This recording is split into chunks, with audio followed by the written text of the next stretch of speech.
स्वतःस्फूर्त भाव के साथ लोगों ने माना है। जन चेतना को जागरूक करने में, जनता के बीच में समाज से जुड़ी हुई ज्वलंत मुद्दों को शासन के संज्ञान में लाने और जनता की बातों को शासन तक पहुंचाने में मीडिया की अपनी भूमिका रही है और आगे भी। स्वरूप बदल सकते हैं, वो आगे भी रहेगी।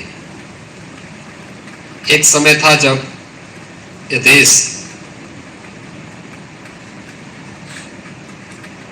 अपने स्वतंत्र रूप में अपना कार्य करता रहा होगा, तब पत्राचार के माध्यम से लोग अपनी बातों को कहते थे, अपनी बातों को उस रूप में आगे बढ़ाते थे। गांव में समाचार पहुंचा, गांव में फिर लोगों ने वहां पर अपने तरीके से लोग उस सूचना का प्रचार प्रसार करते थे। कहीं नगाड़े बजते थे, कहीं पर किसी अन्य उसके माध्यम से लोगों का एक साथ जमावड़ा हो गया, वहां पर उनको सूचना दे दी। लेकिन माध्यम तो लोगों के हमेशा से संवाद के किसी न किसी रूप में रहे हैं। देश की आजादी के आंदोलन के दौरान पत्र और पत्रिकाओं का एक स्वरूप धीरे धीरे करके आगे बढ़ता हुआ देखने को मिला है और इसने जब जन चेतना के ज्वार को और तेज किया तो इसके विभिन्न स्वरूप हम सबको देखने को मिले।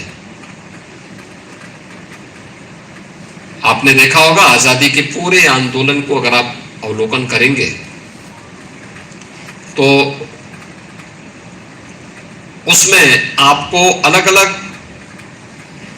क्रांतिकारी समूह का रहा हो या राष्ट्रीय आंदोलन को नेतृत्व देने वाला कोई भी लीडरशिप उस समय की रही हो, वह किसी न किसी समाचार के साथ, पत्रकार के साथ, पत्रिका के साथ किसी न किसी रूप में जुड़ा रहा है और नाम भी उनके उसी रूप में रहे हैं। कोई स्वराज के नाम पर, कोई राष्ट्र धर्म के नाम पर, कोई धर्मयुग के नाम पर, कोई किसी अन्य नाम पर इस चेतना को जागरूक करने का कार्य उस दौरान अपने स्तर पर करता रहा। उस प्रकार की कविताएं भी आई, उस प्रकार के लेखन भी आते थे जो लोगों के अंतःकरण को झकझोरते थे, समाज को उसके लिए प्रेरणा प्रदान करते थे। और जब हिंदी की बात आएगी तो हिंदी भारत के एक बड़े समूह को उत्तर से दक्षिण तक, पूरब से पश्चिम तक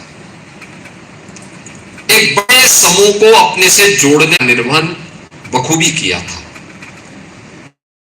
इस पूरे आंदोलन के दौरान अगर आप देखेंगे उस प्रकार की लेखनी भी हम सबको देखने को मिली थी जो लोगों को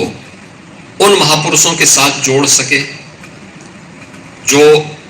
आम जनमानस की आवश्यकता के अनुरूप देश की आजादी के आंदोलन को आगे बढ़ाने का काम कर सके। हो सकता है लिपि हमारी देवनागरी रही, कुछ क्षेत्रीय शब्द उसमें जुड़े होंगे,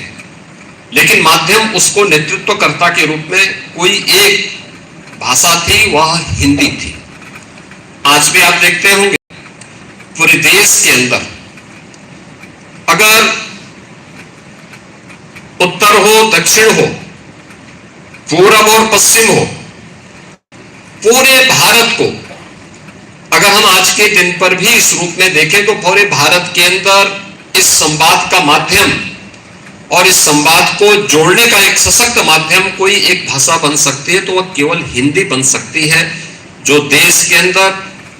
हो सकता है कि गांव में रहने वाला व्यक्ति हिंदी के संवाद को उस रूप में न व्यक्त कर पा रहा हो, लेकिन या विशुद्ध व्याकरणीय हिंदी न बोल सकता हो,